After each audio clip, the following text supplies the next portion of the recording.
Ciao, I am Nick Stellino. Today we will make halibut with tequila and jalapeno sauce. And then risotto with zucchini, goat cheese and prosciutto. Please join me in the kitchen.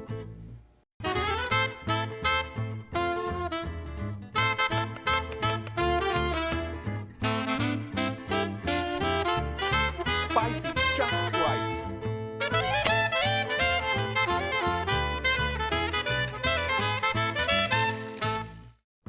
Halibut.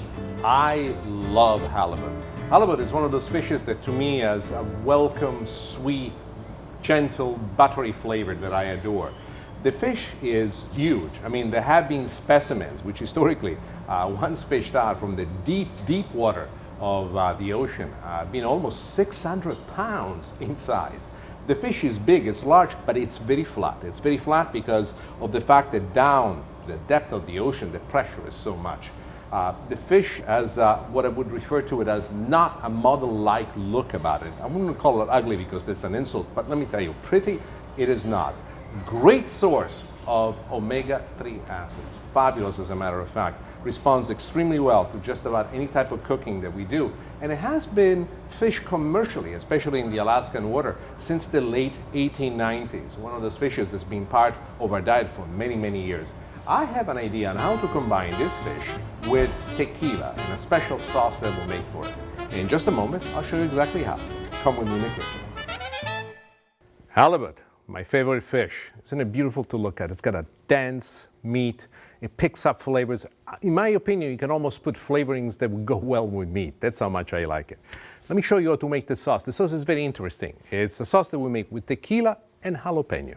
But like all sauces that I show you, we start the same way. Always. First, a little bit of celery, a little bit of onions, a little bit of carrots. This in Italian is called soffritto, also known as il triumvirato del sapore, the triumvirate of the flavor. No spices are to be added at this point, except for a little bit of garlic, just so that it opens up the flavor nicely. I'm going to reduce the heat a little bit, get it going. Fabulous. This is exactly what I want. Let's talk about the jalapeno. The jalapeno is something that adds heat, but adds heat with class, panache, elegance. This, let me put it right here so you can see it better. This is what a jalapeno looks like. Very small, but it does pack a punch. Be respectful of this guy.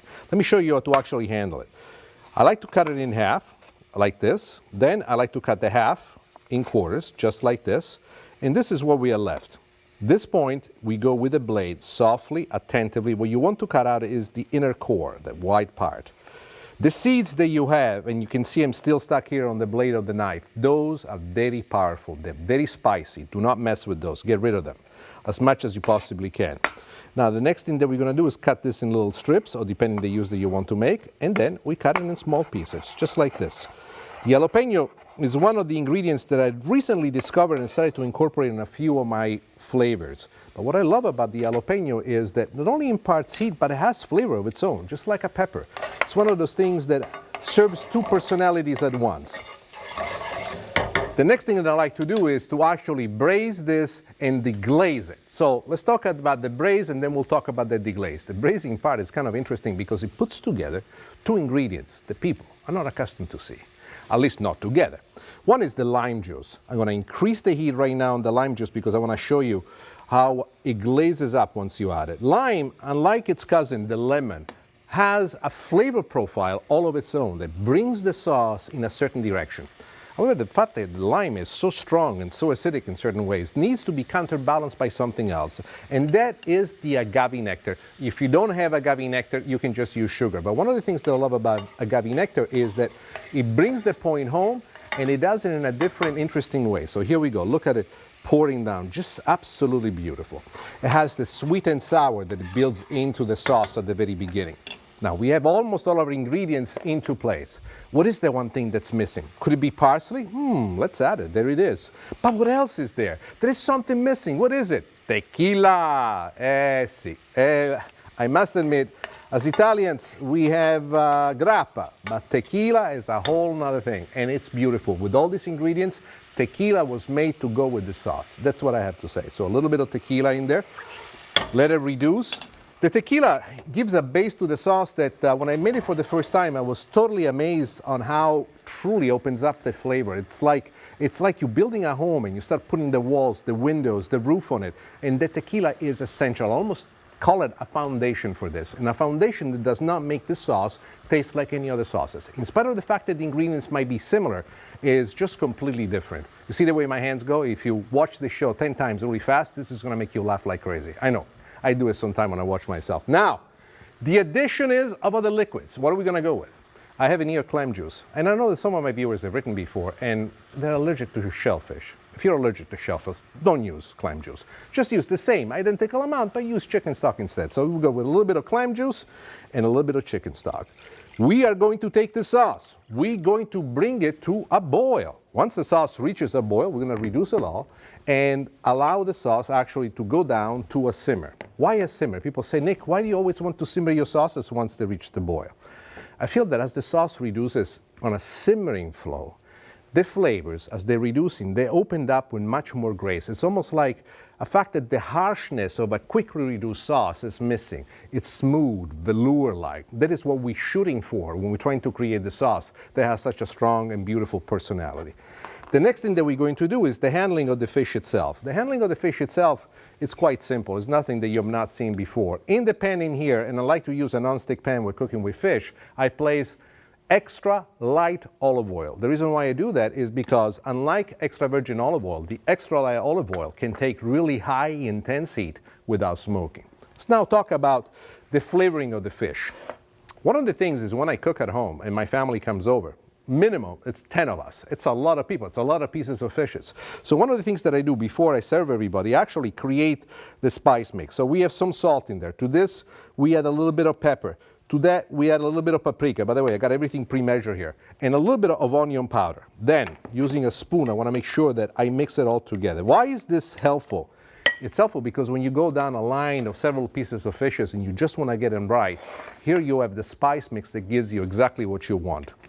Let me see. I am going to choose this piece right here. Yeah, I like this guy. Now, watch what I'm going to do next. First thing that I do, I put a little bit of olive oil right on top of it. The olive oil, I'll brush it with my hands on one side, and then I brush it on the other side. Why do I do this? Well, first is because it cooks faster, quicker, and it gets us right to the point that we want to have. But second is because it accepts the spices. They almost stick on it. Watch what happens when I put it. You see? This is, to me, an even distribution. The reason why I like paprika so much is because the paprika gives it a wonderful color, an amber finish once you saute it. Then we saute it on the other side. Excuse me, I turn it on the other side. We spice it on the other side. And then we look at the oil and see if the oil is hot enough. And the way I do it sometimes, I add a little bit of the spices. If they start jumping around, that means that the oil is hot enough. And that tells me that we pretty much got it going. The one thing that I like to do is to put the pretty side down first. As soon as you do that, reduce the heat to medium-low. Why? Fish needs to be caressed. Fish needs to be loved. Fish needs to be cooked tenderly. If we were to cook it on very high heat, as we had in the process of preheating that we used before, we would actually burn the fish on the outside and still keep it raw on the inside. When you cook a piece of fish about this size, you're looking about 2.5 3 minutes per side maximum. The first few times, do me a favor, set yourself up with a little bit of an alarm next to you so that you know exactly when 2.5 minutes go by. Then turn it and do the other side. As a matter of fact, I'm going to show you exactly how to turn it and the technique that goes with it. Here we go. Two tools that I always teach the beginners on how to do is a metal spatula like this. It's fantastic for turning fish. You place it underneath, but also you help yourself with a spoon on top of it. The spoon secures it underneath and then allows you to make the perfect turn. Look how gorgeous it is. This is exactly where we're going at it. I'm going to let this cook for another 2.5 minutes, but while we do that, we do a process called arrosé. What is arrosé? I like to add a little bit of softened butter to it. The butter that melts into the oil is what we're going to use to now flavor the fish. The technique that I like to use is put it in exactly like this. Fantastic. You will be surprised how incredibly creamy and tender this piece of fish will be with this butter right on top of it. Beautiful. The fish is almost ready. I'm going to finish up the sauce and I'm going to show you exactly how to plate it.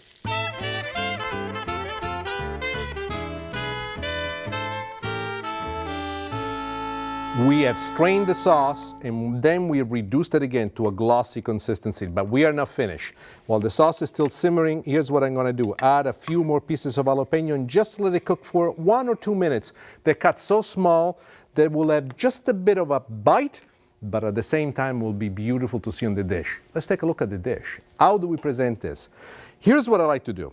I'm using a beautiful white dish. In the middle of the dish, I put some sauteed spinach. The sauteed spinach is going to lift the fish up. I want this to be a little bit of a masterpiece, almost as if building a sculpture. Then I have, and you can see it right here in my hand, a little bit of jalapeno that I cut even finer than before. You see it right there? Very, very, very, very fine. Don't need to do this. I just like to decorate the fish to give it even more bite. Trust me, this is going to be one of those things that you will go to and say, oh, Maronna, Stellino, you're too good. By the way, you would be right. I'm kind of that guy. The sauce is done. At this point, I don't like to put the sauce on top of the fish. Why? Is that a problem? No, really, it's not a problem. But my wife hates it. Every time I do it for her at home, I put it on top of the fish. She makes me redo it. So I now built a technique in which I always go around the fish instead of putting it on top. Maybe I should do it just out of spite. But no, I'm not that kind of a guy. She's too precious. Trust me when I tell you, I am not an easy guy to live with. But look at this. I also like to use a nice dinner spoon like this because it gives me the ability of controlling the flow of the sauce. And when I look at this for one brief moment, I say to myself, maybe I actually know what I'm doing. This is halibut with tequila and jalapeno sauce. And there it is.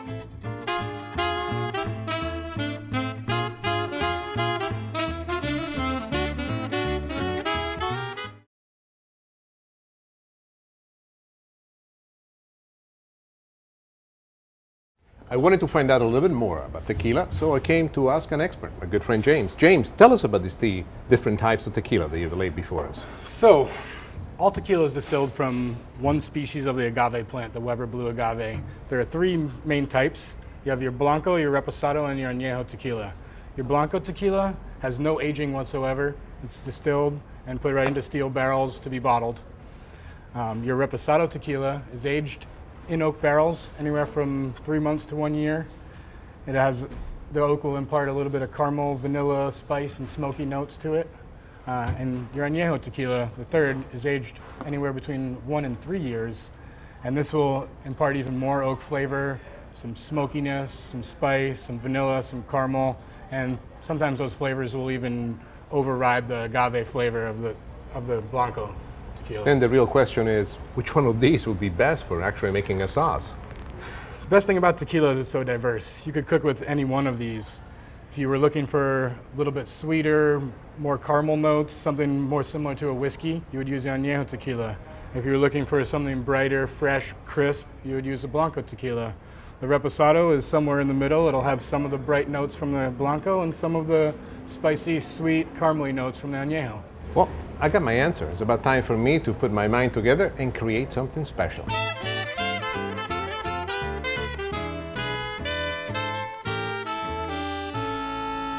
Risotto. Risotto is a national Italian dish. It comes from the northern part of Italy. Specifically, it's identified with the city of Milano, risotto alla milanese. For making risotto, you need 2 things. You need arborio rice, which we just got, and saffron.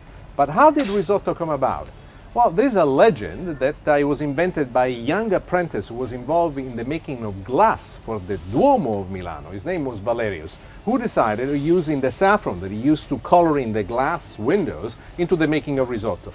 However, I would like to believe that if it was not for us Sicilians, there would not be any risotto whatsoever. Let me explain the point of view because it's very unique. It's unique indeed.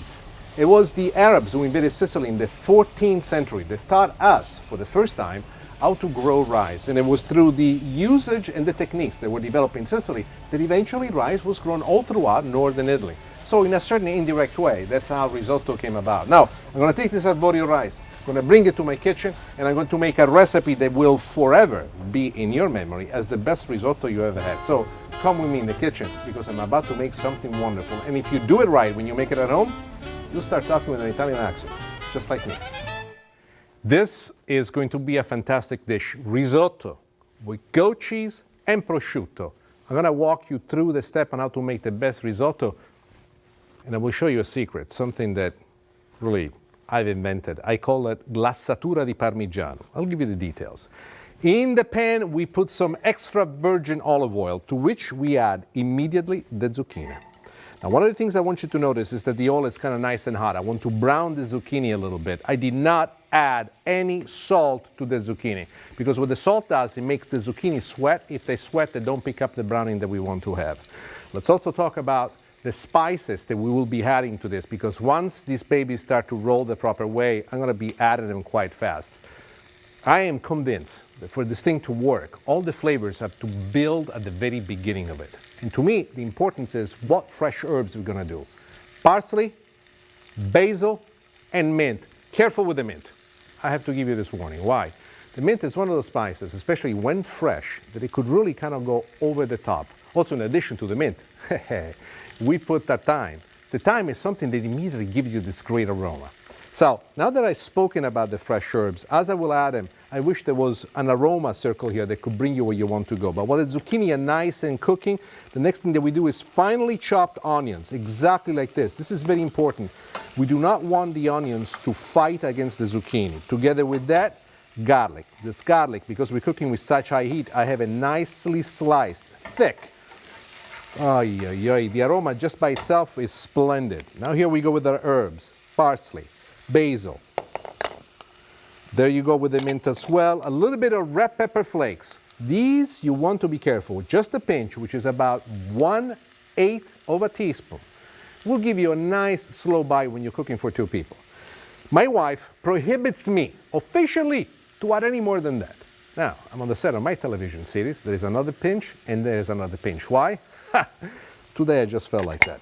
Now, once you get to this point, just stir them nicely. The aromas that you will smell immediately is from the herbs. These herbs have really given us a fantastic basket. A lot of people find that it's unfair to add the herbs at the beginning because they like to see the herbs going toward the end, so this way they don't darken up. But to me, the purpose of the herbs, especially when fresh, is to really release into it their own personality. I really don't care what they will look like. They will be mingled with all the other ingredients that we have. Let's talk about the other ingredients, by the way. We have 2 of the key ingredients that we need to use. First and foremost, right in front of me, I have a plate of prosciutto slices. I'm going to lift one very gently. You have to see how thin it is. You do not want the prosciutto any thicker than this. The next thing that I have is the type of rice. Do not use short grain rice. It's got to be Italian. And it has to be from the Superfino family, and you can use whatever you want. Arborio or Carnaroli will do it for you. Even though Arborio and Carnaroli are ideal for the risotto, and you can see how short grain this is, they have different flavors and they absorb different amount of liquid. Why, I don't know. It's just the way in which it is. So if that's the process in which you go, be aware that that's the case of what you need to do. Let me show you also how to handle the prosciutto. Look what I do. I take the prosciutto from the plate and I roll it into making a very large cigar. You see? This is fun. Then I place it on my chopping board. I cut the big log in half, so I have 2 of them close. You see, very close. Now we're going to do something called chiffonade. Very sharp knife, and with your knuckles protecting you, I'm going to give you very thin strings of prosciutto. The reason why I like it this way is because it's going to add flavor. It will not be obtrusive. If you cut the pieces too big, you're going to have something that's going to fight with your teeth when you chew into it. I want them almost to disappear in terms of look within the context of the risotto, but I want that flavor to be present. I want the flavor to be sweet and salty all at the same time. People say sweet with prosciutto. Why do you say that? Well, there are 2 types of prosciutto. One is San Daniele, which is very, very sweet. The other one is Parma. In either cases, both types of prosciutto, only spice that they have is salt. And they're cured in such an incredible way that brings out the very best. Different parts of Italy also make prosciutti, but I must admit, even, I would like to tell you, I'm a Sicilian, we make it better. It's not true. Emilia-Romagna is the best region in all of Italy where this comes from. I was in Parma with my wife, and I must tell you, I could not believe all the different flavors of prosciutto that we had. If you think that they all taste alike and they're all the same and the brands don't have a difference, it's not true. Depends on what position they have in the valley and on the hills where they actually cure the prosciutto, and the techniques that they use, and the amount of salt that they use. The prosciuttos have a completely different personality. There is a legend. Now, this is a legend. I read it a few times. I've spoken with the Italians to whom I asked counsel, and they smirk. You know, when they smirk means they don't want to tell you the truth. Let me put the rice now. We take the carnaroli rice, and we add our rice right here. There you are. Just because I want a little bit more aroma, at this point I put a little bit more thyme as well. At this point, what I want to do is to toast the rice. I want that rice to kind of pick up a toasting on the outside, harden up the shell a little bit. And then the next thing is the addition of vino, wine. White wine in this particular case is the ideal one to consider. Cook it on very high heat at this point. Just blast it up. You want the wine to reduce very, very quickly. Guarda che bellezza. Excellent. As soon as the wine reduces by half, the next thing that we're going to do is the addition of the chicken stock. Now here comes my secret. You are going to be stirring this a great deal. It'll take you 30 minutes, exactly 30 minutes, no less, to prepare this dish. Do not think that this is something express, but this is a technique that you've never seen from anyone else. As you add the stock, I put on top of it plenty of Parmesan cheese. The reason why I do this is because as the stock will reduce slowly as you turn around, and given the advantage of a non-stick pan, it will stick on the rice, giving you an even enhanced flavor. As you can see already, most of the stock has been absorbed. The rice is starting to plump up. You just want at this point to add the stock gently, not an enormous amount, just enough to cover the top of it, and continue stirring gently into it all the way until it's cooked. Remember, we're shooting for a full half hour. The one thing you want to do now, we're almost there, is testing and see if the rice is ready. So what I usually do, I put a kernel of rice on my finger, just like this. Perfetto, al dente. Last addition, two very key ingredients. First and foremost, turn off the heat. At this point, there is enough heat retained in the pan. At this point is when I use the other cheese, that is our goat cheese. The reason why I like to add the goat cheese at the end is because the goat cheese at the end starts to melt with the rice and has a prevalent flavor. A prevalent flavor that I love because it combines together with the Parmesan. And in addition to the goat cheese, I like to put a little bit of butter and do the technique called la mantecatura, the melting of the butter into it. Now, once you get to this point, just let it rest for about 2-3 minutes, and you will notice that the rice will plump up even more.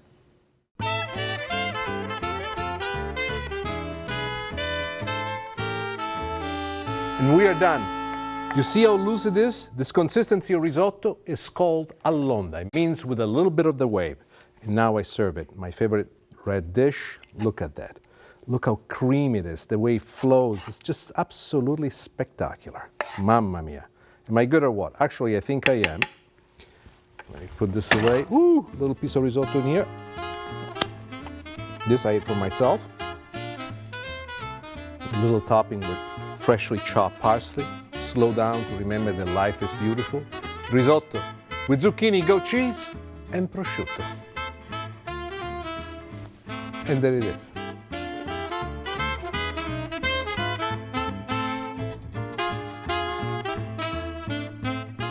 My dearest friends, it was an absolute honor to have you spend some time with me, and I hope that you enjoyed the recipes that we made today. Halibut with tequila and jalapeno sauce, and risotto with zucchini, goat cheese, and prosciutto. I hope we'll use these recipes to entertain your friends and to feed your family. I hope that you will turn your home into your favorite restaurant. Until then.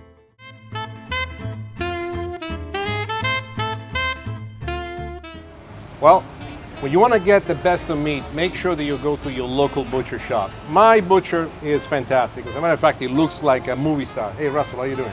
Good. Nice to see you. I love this guy. I love this guy because he does everything, especially when it comes to pork. One of the things I did not expect from an American boy is that he could actually make pancetta. You have two types of pancetta here, don't you? We do. Now, why don't you tell everybody, how did the idea come to you to make pancetta? This is such an Italian thing, so foreign to Americans in general.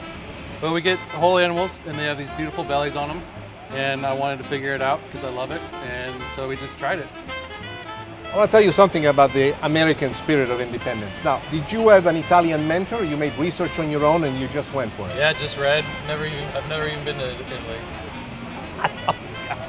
Well, tell us about this pancetta. Questa è we call it rotonda. So this is rotonda, this is tesa. Just so that you know the difference between the name rotonda, which means round, and tesa or arrollata, and tesa, which means flat.